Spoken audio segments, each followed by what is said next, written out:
My name is Rachel. I work at BYU Law School. I'm one of the ones who helped kind of set up this conference, and I'm going to be introducing Dr. Anderson. Bonnie Brenton Anderson is the Douglas and Effie Driggs Professor of Information Systems at Brigham Young University.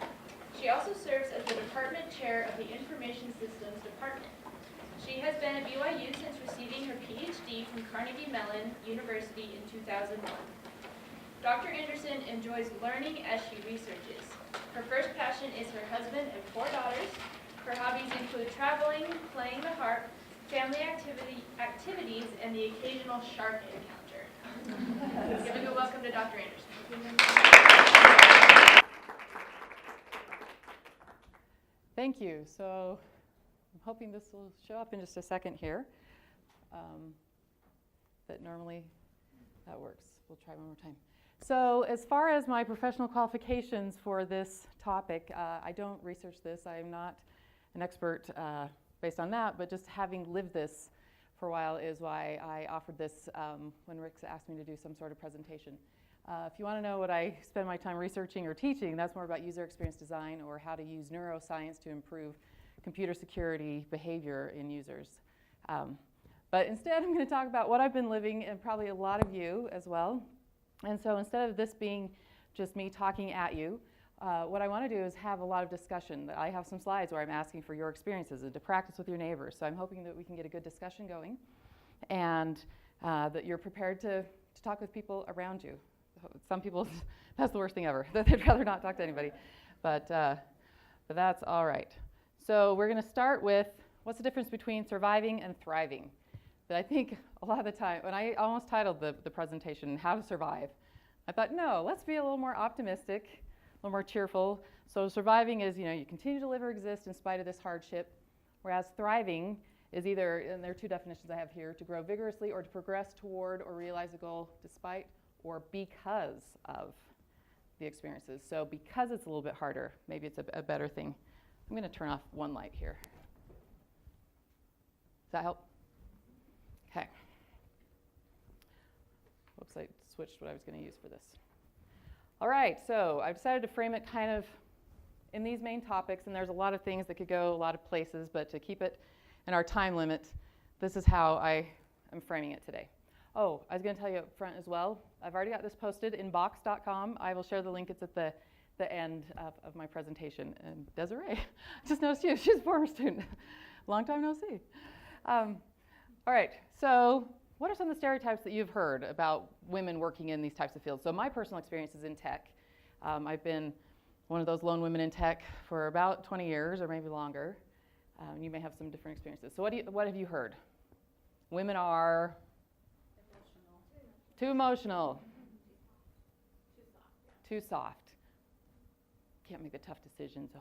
Indecisive. Okay, indecisive. Right, that if you act like a man, oh, that's unbecoming of a lady. That you do need to be softer and nicer, but not too soft or nice, because then there's a problem. So that is one of the problems even with today's presentation. I'm like, well, trying to get some things, and these are some that I see a little bit more. Oh, girls aren't good. And they use girls a lot. You guys notice that? I try to correct even some of my colleagues. Yeah, we got 3 girls in class. They're women. They are college students. They are women. Are they 7? No. Okay, they're women.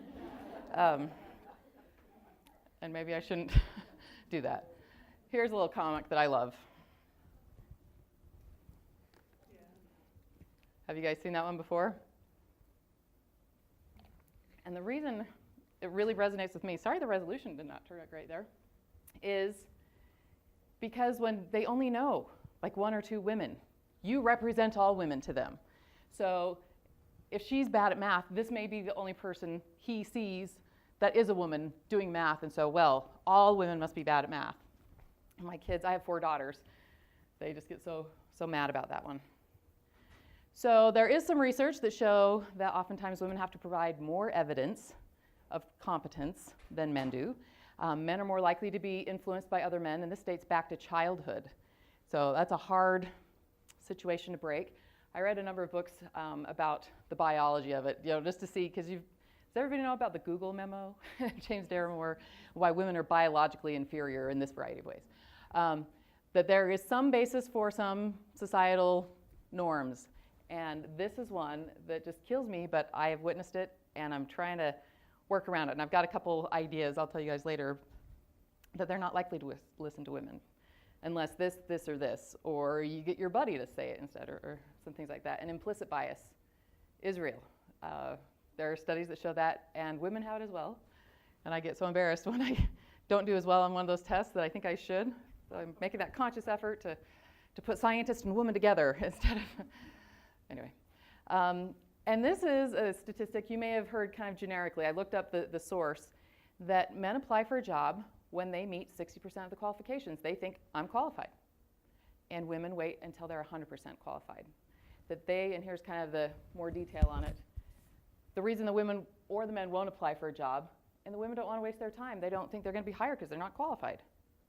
And the guys, they don't care. What do you mean? I've got 60% of it. I'm qualified. And men tend to get promoted based more on potential, and women tend to get promoted based on experience. What have you done, Jenny? Okay, we can promote you, but Julie, you haven't done a lot. I know you have a lot of potential, but yeah, we're going to promote Jerry because he's got a lot of potential too. So that's really frustrating. So we are not going to talk much about this. This could be a whole day or two, or course. We even have some good courses on it. We need to negotiate. So I'm just going to say that. Here's a book. Linda Babcock is one of the authors. She was the director of my PhD program when I was getting it at Carnegie Mellon. So I've really appreciated her words on this. So again, without further comment, we're just going to say negotiate. You need to negotiate your salary, your leaves, your workload, all sorts of things, paid time off. Use data to prove your point, and try to come up with a win-win solution. Katie Lillianquist is an expert in this area. She talks about even smile. If you're on the phone negotiating, smile. They can hear it in your voice, that we're looking for a win-win. How can we both be happy? And I think that's a little harder for me to implement. So, because we got started late, I'm going to skip this one, but we'll have more of that. Okay, so communication. That we need to learn to speak more authoritatively. That men tend to have that it's a thing with them. And maybe you've seen when a bunch of guys are together where they're razzing each other and, who's kind of the dominant guy. They've done that since childhood. That's how they operate. We, women, tend to be socialized, even in kindergarten, that we don't want anybody to feel bad. That why would we say that mean thing about them? And when the boys are teasing us, that makes us sad. Why would they think we think they like us if they're razzing us? Well, because when guys are friends with guys, then they razz each other and whatever. And so for us to communicate better, when it's predominantly male, some of the things we can do are just, instead of, a narrative about whatever, just hear the facts. They tend to appreciate, straightforward facts, bullet points, focus on the solutions. And this is the one thing, I don't know how many times per day I've been consciously deleting that from my emails. Do you guys notice? I think we should blah, blah, blah. And I try to go back, we should blah, blah. But I've done it probably 7 times today already. I'm just going to take that out. It sounds a little stronger, and why am I hedging all the time? I do think it, and it's a good idea, but I don't have to say, I just think, or that, I just did this thing, so it's not that great. We don't need to diminish. This is another problem that is very common, that we are trained that we shouldn't be wrong, right? That women shouldn't raise their hand, answer a question if they aren't sure about the answer. Have you guys ever felt that? And I know the women students in my program, we're up to about 23% right now, which is a coup. We've done a million things, and it's been as low as like 5% before. And I've asked them, do you hesitate answering questions for fear that you'll be wrong? And secondarily, then everybody will say, girls don't belong here. Mary didn't know the answer because girls are dumb. Whereas John says total wrong answer. Nobody says, all boys are dumb. No, the 90% guys are like, yeah, John's dumb. And so kind of that pressure still where we can't show people that we're weak because they already know that we are. So that's just one more nail in the coffin. So we need to speak up and be confident, and it's okay to be wrong, and it may be hard when we're used to only saying things when we know we're right. But yeah, you have to get beyond that. Be confident, censor your inner self-censorship. And I don't know how many of you got to see Amy Cuddy. She was on campus this Tuesday. She does kind of the power pose, and there's a little bit of pushback on how legitimate that is. But overall, the power posture, I do really like that. Be confident. And I think it's the worst when you have girls that are kind of standing like this, that they're slumped, and part of it is they don't want anybody looking at their chest, and they just want to, melt away, and how, we can just be confident. Why do we have to do that? Or, guy next to us is shorter than us. Well, that's not my problem. I don't need to. Although I have to say, in one dance picture, I did this.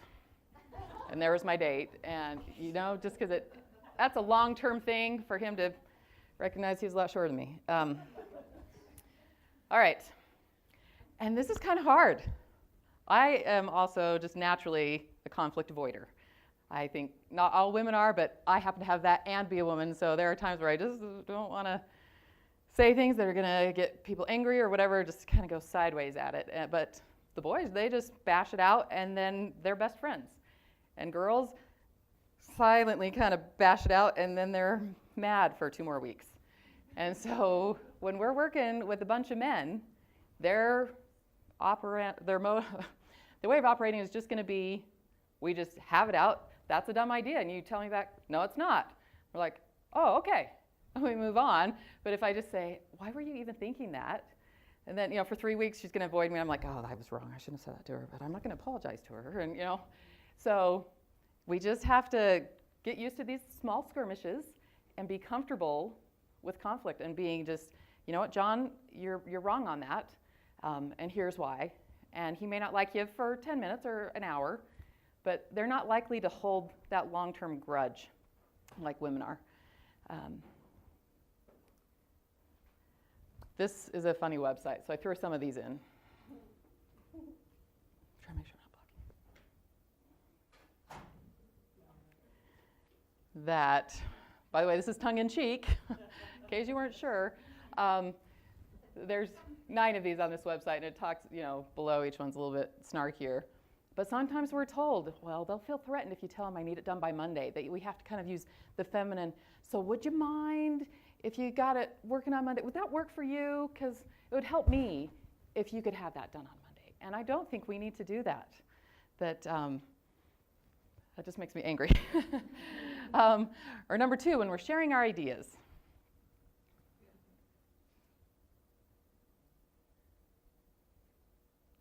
Have you felt that way before? Like, I can't just say it straight on. So I just say, thinking out loud, it might be crazy, but what if we did this thing that really is a good idea? That you're kind of hedging, and, you don't want to appear too smart, because nobody likes the girls, Hermione. I'm like, why would anybody find fault with Hermione? I love her, she's smart, she works hard. Oh, no, she's too bossy and smart. Well, no, she's not. So perception's there. All right, when someone's taking credit. You've never seen that, huh? Oh. So there are some times when I've just been up front, or if I'm in a meeting with another woman and I hear their idea get dismissed kind of, and then a guy says it, then I can say, you're right. Yeah, that idea that Mary said and that you just said again, that's a great idea. We ought to stand together.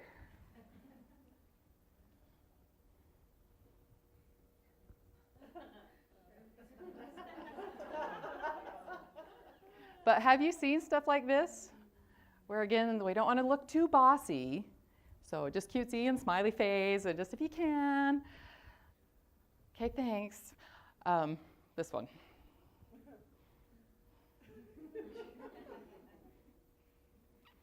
Mansplaining, right? That sometimes you just let them do it, and sometimes I say, oh yeah, remember I taught you that. And that's probably not the best thing to just be direct like that. All right.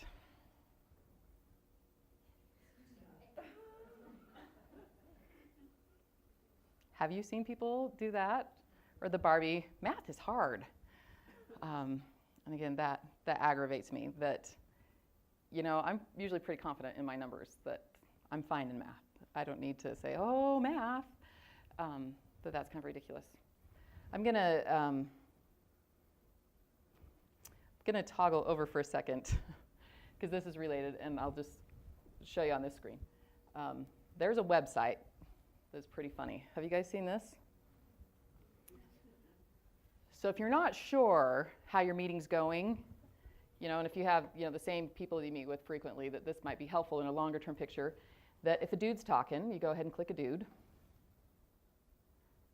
And it's going, and when the dude's done talking, when there's a lady speaking, and not a dude, then you go there and it keeps your running total. And so you can see, you just have it in one of your tabs. At the end of the meeting, oh, the dude percentage was 93% and the not a dude was 7. That's probably not right. So anyway, arementalkingtoomuch.com is what it is. Isn't that a little on point there? All right. So have you guys had communication issues where you thought, oh, this is a gendered thing? Yeah. Going back to your slides is, we women will say an idea, and the men will totally dismiss it, and then not even half an hour later, one of them will say it and take total ownership of it, and we're just sitting there going, now do I sit there right now and tell them that originally that was my idea, or do I go along and let him think that it was his idea? And that's a real tough one, especially in the industry I work in. What's your industry? Enterprise risk management. Oh. I emailed you back and forth. What's your name? Okay. Information systems. Yeah. So. We're compliant. Yeah. I'm a strategy adjunct here if you like it. Okay. Okay. And I work with a lot of men in both enterprise risk management strategy world and this, and it's hard because I don't want to come across whiny, or you guys aren't giving me a fair shot, I want to be seen as an equal, and sometimes it's really hard when I'm the one that initially comes up with all the ideas, but I don't get the credit, and then I find myself like doing all the secretarial type stuff. That's the next section. Instead of doing the real creative stuff, which is where I really feel that I'm better suited to do, and I don't know how you get out of that. I really struggle with that. That's a really good point, and looks like you already saw my slides because we are going to practice right here, and my notes. You were in a meeting with your team, and you had a great idea that didn't get noticed until the man repeated. So practice in the room what you're going to do. That was the exact scenario I thought we should talk about. Yeah. So that's a real problem. It is. So what are some of the solutions that others in the room have had success with? I've tried a few things. I don't know what the best is. Gayla. I think sometimes you can ask the question. Just say, help me understand how what you said is different than what I said. Oh, okay. Write that one down. So, it gives them a little bit of the benefit of the doubt. Yeah. Maybe there was some nuance to it that was different that you didn't see, but it also, puts it out there that essentially that's what you said very recently. Excellent. And then I think your point about how we need to, and not just with women, because it happens to other men too, but whenever you see someone taking credit like that you speak up and be the voice that says, that's the point that was made earlier, and I'm glad you're reinforcing it, or, something like that. I agree with the helping everybody else too. And I think we may be a little more aware of it than other people are in the room, so I feel that's a responsibility for me to stand up for Andrea here, or even if it was John, to say, hey, I don't think everybody heard John's idea. Brooklyn. I had an experience this semester where I'm in a big group and we're trying to come up with a business idea. And so I had this business idea, and then my friend, also in the group, took it and everybody thought it was their idea. And I didn't really care because they had that same passion. Like when an idea is your idea, you have a passion behind it. And so I thought, okay, I have passion behind this idea, and they do too. So it'll be achieved, yeah. even though Then yeah. A few weeks later, we were giving each other feedback, and the feedback I got was, oh, like I know you've done stuff, but I never hear your ideas. And so I was like, oh my gosh, this big project that we're working on was my idea. And so after that. And this is probably a peer evaluation that goes back to the professor? Exactly, yeah. And so after that happened, I just realized how important it is to, kind of like what you said, make sure everyone gets credit for their own ideas. And sometimes it's hard to say, oh, that was my idea, and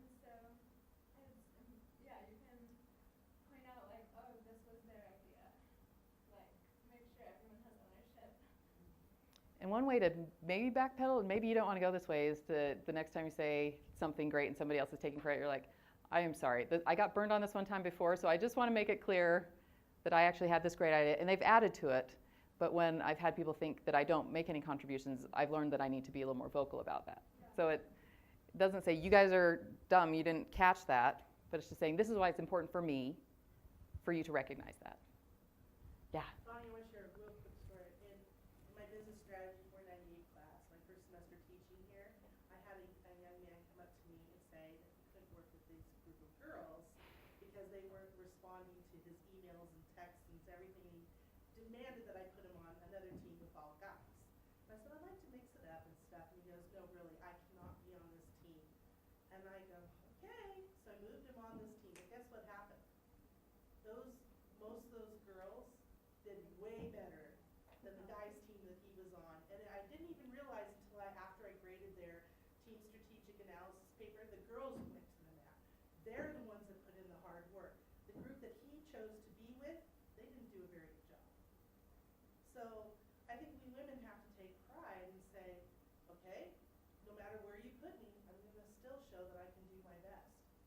You know, and don't let, and I even see this now every semester. There's certain groups that just don't work well with females and other groups that do. And I think we need to back up the women and say, no, they have a good idea here. And I look back at my thing and I should have really said to this young man, I don't think that's fair to this team.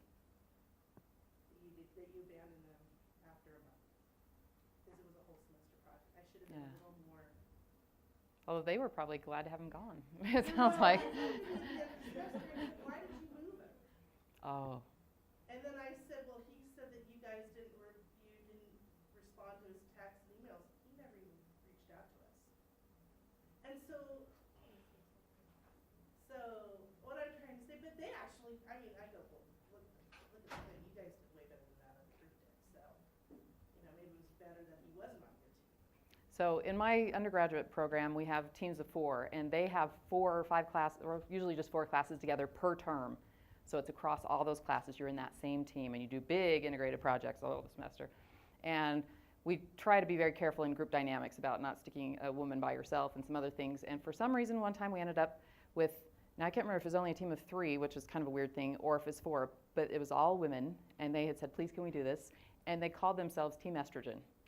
And they rocked it. I mean, this was hardcore development, building your own server and this and that, you know, an interactive website and all of that. And they rocked it, and I think it surprised some of the guys. And I just thought, see what you guys have been missing, the ones, oh, I can't have a girl in my group. One last comment. And I don't want this to be victim blaming or anything like that, but sometimes I have seen women's ideas get ignored because they don't, one of your first points was to speak authoritatively, and also because they don't literally take their seat at the table.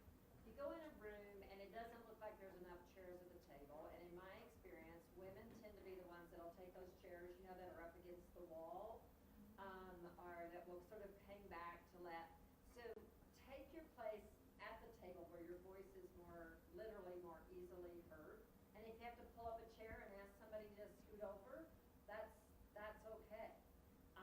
So part of making sure that your ideas get recognized is literally making sure that they are heard clearly, and that sometimes they get ignored anyway, but sometimes it's because we're not speaking as authoritatively and not taking our seat at the table. Oh, you're exactly right. Thank you, and sorry we're out of time for more discussion on that. I wanted to get to tasks. Have you guys ever been the one, oh, you've got the best handwriting, will you take the notes, or will you order the food, or will you make the copies? And we can do all of those, but is that my primary task? No, it's because you guys are stereotyping that, oh, girls' handwriting is better than guys. And honestly, my handwriting is better than most of my co-authors, and when we're writing stuff on the whiteboard, sometimes it's hard to read when they're writing it. But I don't say, I can't read that, let me do it.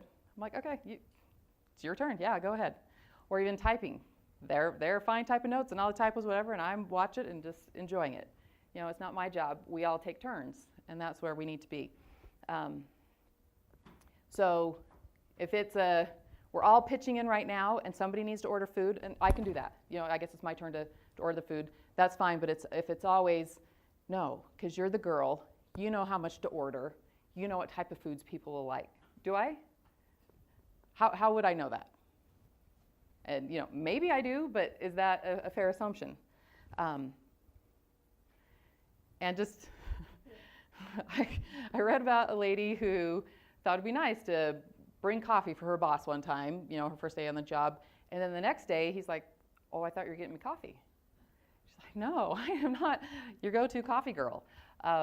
That you don't want to set up the thing where, I'll take the notes this time, but just, so next time we can take turns. So, and I'm okay with saying that, and maybe I'm a little too aggressive or whatever, that, about fairness, that we can all take turns. I don't think that this is a gender-specific thing.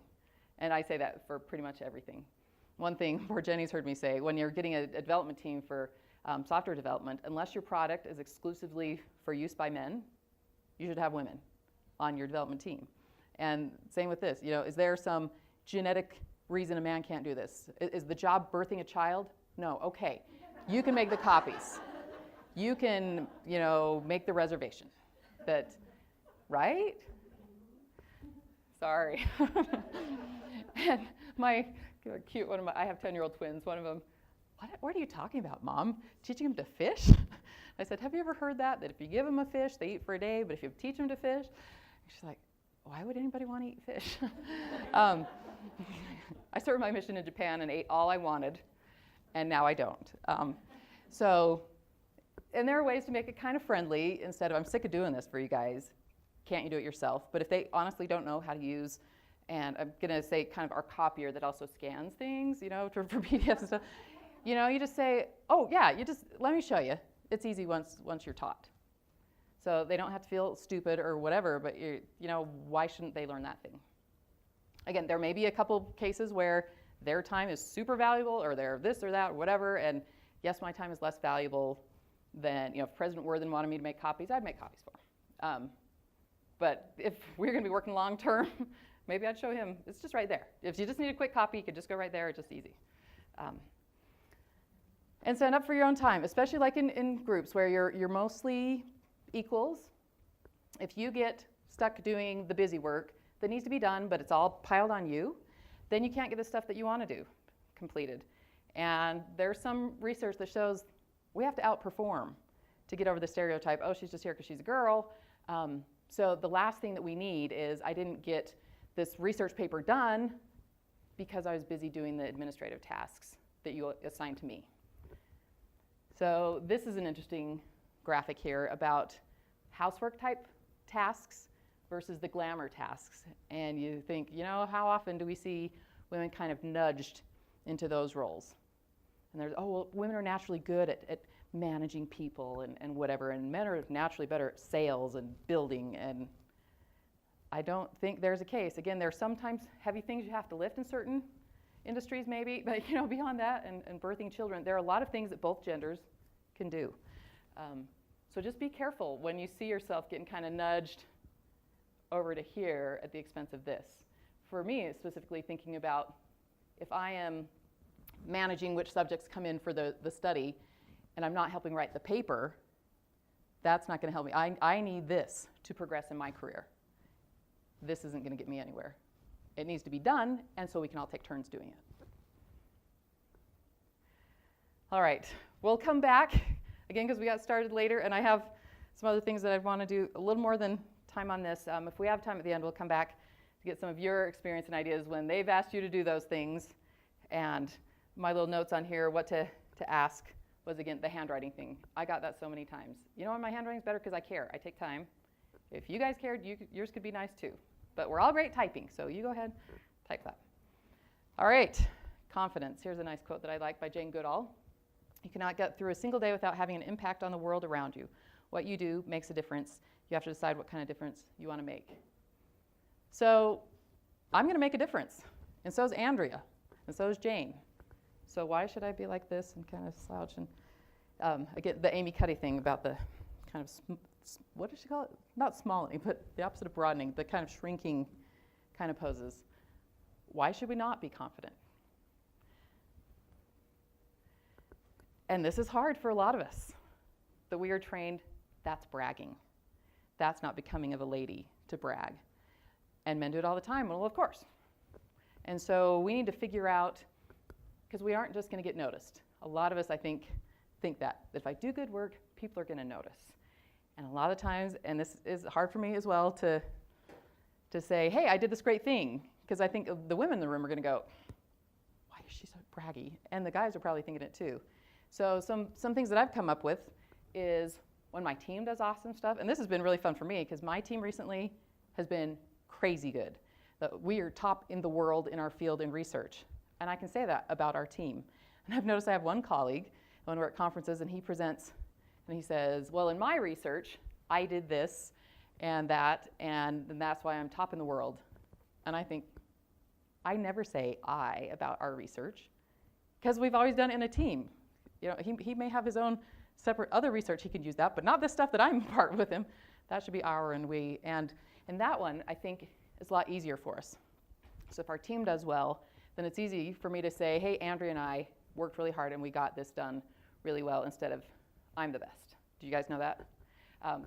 So do that. Or another thing is that I can say, hey, Jane, I really hate telling people what I've accomplished. Would you mind kind of bubbling that up a little bit? And if you have anything that you want me to bubble up, I would really be happy to do that. Have you guys found, and now, so I'm department chair, now I can go in mama bear mode, right? It's one thing when I've just whatever level, but now I'm responsible for these people, and I need to make sure that they're treated fairly. And that's the same thing, you know, Jane's my friend, she did this thing. I want people to know she did that thing, and I'm not braggy, because it's Jane's thing that she did that's awesome. And so she's getting the credit and not having to deal with as many of those issues about women need to demur and all of that. And this we talked about a little bit already, that if you're too aggressive, oh, that's manly, that's unbecoming. But if you don't do enough, oh, well, it's because she's too feminine. And I want to remove politics, but if you talk about criticisms of Hillary Clinton, that, you know, she's too bold. But you have her male counterparts crazy out there, and yeah, well, he's just, you know, a braggart, but he doesn't get criticized. That's unbecoming of a man to say outrageous statements like that. And just, there's a lot of a double standard going on, and so it's kind of tricky sometimes to weave. And I'll give you this to look at.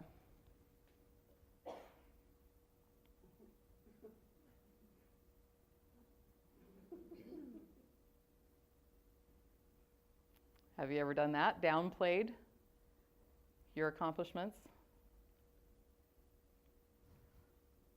I know I have, because I don't want to make people feel bad, right? We just want to be warm and welcoming. And there are times, like even when I did the intro to this talk, how I said, I'm not professionally qualified to speak about this.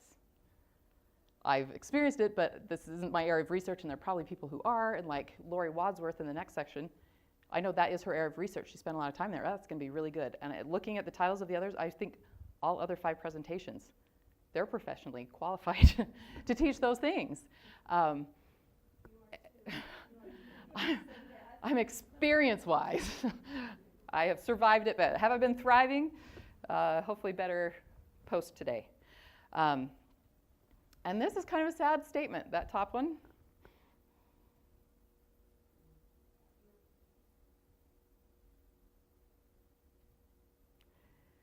So it's kind of an uphill battle. And so I think there are a couple things that are good.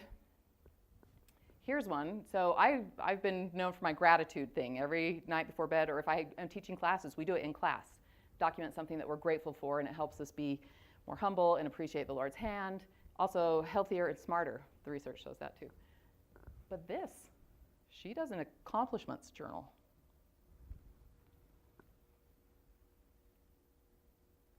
I was surprised when I read about that. But I can see, you know, if she takes a little bit of time to say, what went well today?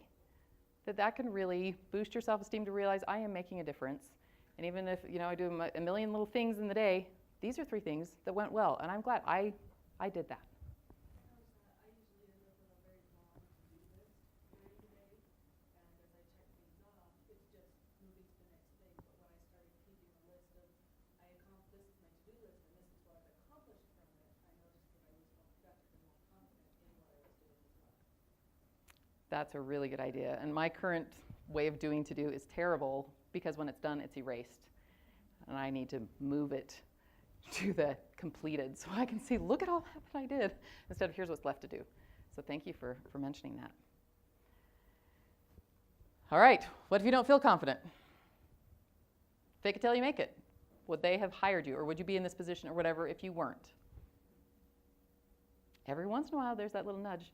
Well, Melanie, you got in because you're a girl. You're not qualified, but we have to have some girls in here. Which is so funny because that goes against all of the other research because women have to prove themselves above and beyond, and then men just see that as you were doing something right. So it's like It's both there. That you got in here because you're not qualified because you're a girl, so I have to see that you're extra qualified. If you do the same level as the guy, that's okay, but the reason, because you're the token in here, you have to be even better to deserve that spot that you were given. And that is a really frustrating thing. So one of the things is act like you belong. You know, shoulders back, not exactly Wonder Woman pose, but don't shrink. And when they're shaking hands, you give them the firm handshake. Why would we do, I'm feminine? Give me. That just seems inappropriate for me. And just, you can do it. We're actually going to talk about that later too. Whoops, wrong keyboard. All right, so this, yeah. I did have a comment. It's one of those experiences that I've had and that I don't know where it came from, but I was actually doing a presentation here, giving an award to somebody at BYU, and I walked in, I don't know if you were here, Julie, maybe you were. I walked in a room like this, and all the men were here.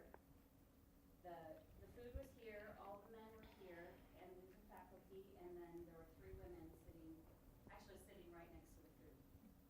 And I walked in, and it was I don't know what took over me, but I walked in and I said, we gotta get more women in here. And all the men just stared at me. But it was such a stark example of where we also put ourselves. Because the women, I don't think you were here, John, sitting by themselves by the food. Regardless of your staff, administrative, faculty status, sit where you want to sit. Don't assume that you, and much like your comment, but sit where, intermingle, whether that's at a business lunch, anywhere. Don't just sit by the other women. Sit amongst your colleagues because you belong. That's excellent. Thank you. I was going to mention, because it seemed related, maybe it's a little more tangential now. I went to the Utah Tech Awards, Utah Tech Council Gala. Does anybody go to that this past, a couple months ago? And they give out a couple of awards, and Amy Reese Anderson was one of the award winners, and then 2 guys. And do you know who handed out the awards?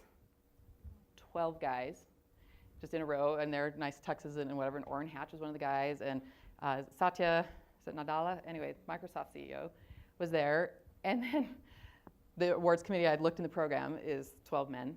And then they started talking, we really need more women. So let's think how we can get women in, junior high. And I'm agreeing, yes, that's true, but how about you start where you are? But it seems like a lot of empty words when what I'm seeing is 12 men and no women on that committee. So I think we need to be there. Oh, have you heard the word manel? That's a panel of only men. You like that one? And the people that I follow on Twitter are women who are in tech. It's some men too, but the women are the ones that are talking about. And here we have, again, another manel. Did you guys see the BYU Women in Math? Yes. And that's a long, complicated story. But that type of thing where really you couldn't find a single woman to be on your panel, and there's, again, it's not quite that situation, but that's what it looked like. And at these tech conferences, yeah, here's a bunch of men. Really, there's not one woman in the world that could go in there. So we need to be raising our hands and saying yes, sometimes to help with that. If we're trying to be men, then that's a waste of a woman. And then Grace Hopper is someone that we salute in my field, the COBOL genius, the lady who came up with bugs in programming. She is the COBOL master. All right, we are really running out of time. But visibility begats access, begats opportunity. So don't say, and there was a thing that I knew I was going to be asked if I wanted to do it or not, and I thought, oh, it's going to be a lot of work, whatever. And I thought, any guy that was asked would say for sure. Why would they not do that? And it was an opportunity for whatever. I said, well, I should do that too. And yeah, it's some visibility begets access, begets opportunity, that you have to stand up and lean in or raise your hand or whatever metaphor you want to use. Although we get asked a lot, so sometimes you have to know if you need to say no. But think, what could this do? Instead of, oh, there are probably guys who are more qualified. No, take that chance. And sometimes I deliberately wear like a red jacket. If I am in some sort of photo, I don't know that I want to wear my black jacket with all the guys in their black jackets. But I do want to stand out. And sometimes people notice me more because I do stand out. All right, again, I'm sorry we don't have time to do as many things as I wanted there. Mentoring and networks, even more critical. That there's a lot of guys that just kind of do the same sports or like same sports team or whatever, about restoring old cars and stuff that I don't want to waste my time talking with them about that. And I don't need to. So, but reaching out to women sometimes can be a little bit hard because a lot of them are overworked anyway. There are so few up there. But it's worth doing.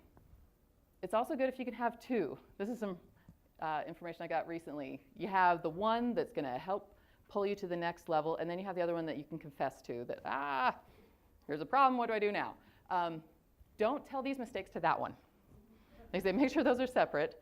Make sure you have the one that can help you through crises, and then the one that can be, where are we going to be 6 months down the road and a year down the road? So try to get a couple of those. And working together. I read something a little discouraging the other day that said, oftentimes women are the worst to other women because that's their thing, right? So if I'm the only woman in my department, that's my thing, I may not want another woman in the department because then now what am I? Well, there's only 2 women. Well, that's not as, impressive or stark contrast or something. That we need to help others, that it's ridiculous that women are so hard on other women. So collaboration is the new black, right? It fits with everything. And then this, I read a little bit about your inner mentor. We are so hard on ourselves just on a daily basis that I would never say, oh, Julie, you look terrible in that color. But I would say, oh, Bonnie, are you sure you want to wear that? Why don't we be nicer to ourselves in the present, but also looking ahead, right? Would older me be mean to younger me? Would older me say, give up, there's no way you're going to do that? Or would they say, you've got this, right? So calm ourselves down with future self. And then male allies. I mentioned early on that men tend to listen to other men. And I think in the LDS culture, men are trained unofficially that men are over men and women are over children or other women. That there aren't many positions where men listen to the women. And so it seems even more of a thing, like, why should I do what Jane says? She's a woman. She's not over me. And so what helps, and again, I've done a lot of research on this, is having men deliver messages to other men. And there are plenty of willing men, and especially, we had a meeting just yesterday that was kind of funny with the Dean Search candidate, and there was a guy that was in one of the meetings with me, and he and I have traveled together before where you have a long bus ride and nothing to talk about. So I'm in the dark, is in Egypt, so let me tell you what it's like for a woman, blah, blah, blah. And that he remembered that enough to bring it up and say, I didn't realize how things were, and that he's become more of an advocate. And so there are a lot of great guys out there, and if you could just say, hey, Tony, would you mind next time somebody does whatever, just say, like back to, I think Bonnie had that idea, how was yours different? Or a few things like that, or I'm happy to deliver the message to the students that they shouldn't be judging you on your appearance. That shouldn't go in the student comments. Things like that sometimes men listen better to other men. And I don't think that we need to say we're helpless without men. And there are a lot that really want to do, they're like, how can we help? We see there's a problem. So don't think that's a weakness to have men helping you on that. And the other point Colette was mentioning is if we just stay to ourselves, that's not going to help anything. That we need to be broadening our circle, bringing men in until we're all in the same big group together. So yeah, isolating ourselves from the men, that it's us versus them, totally the wrong thing. It's win-win. Men aren't losing by having more women in the field. There's room for everybody. All right, so last of all, I have this actually on the door in my office, so when it's closed, you can see that. And here's how you pronounce it. Dekiru yo. Does anybody speak Nihongo? All right, it's Japanese, and it's just this little upbeat, and when my kids and I say it, we do kind of the dekiru yo kind of intonation. And I have it there because I've talked with our women students, and a lot of them feel like, oh, I don't know if I belong. And because they've been hearing girls about computers, or the counselor in junior high said, no, don't take that tech class, that's for boys. And I'm like, no, you can do it. And so that's kind of our little code. When they come in my office, oh, I don't know, I'm over it. No, you can do it. Let me be that little voice in your ear, countering the other voices. No, you don't belong here. Yeah, you do. Or all four of my daughters do a lot of Chinese. Some are in immersion, and some are fourth year, and whatever. Yobanfa, does anybody know that? Will you explain what it means? Well, it could be that I have a problem or I have a plan. Good. We say there is a way. Yeah. And so I have this on the mirrors in the bathrooms around my house. I have a silhouette kind of thing, so we've got it all fancy in vinyl in Chinese. And they can tell you which tones they are. I'm not great at that. But there's a way. So when you guys are sitting frustrated, oh, I don't know if I can do it, think of me saying, dekiru yo, and I'm happy to make either of these in vinyl for you. Super easy. I have a lot of colors. And I do have those crazy fonts. So I love this quote here. I'll let you guys read it yourselves.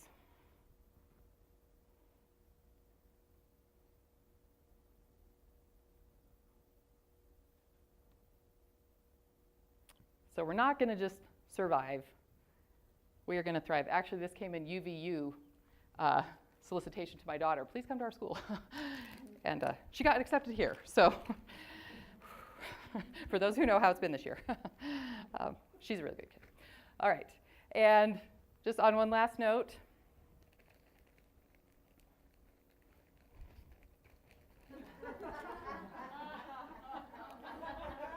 so if you guys need a mustache, I mentioned I've got a silhouette, please take a mustache on your way out the door. I'll put some kind of a couple places. So we are set now. Sorry we didn't have as much discussion for lack of time, but feel free to come talk to me later. Oh.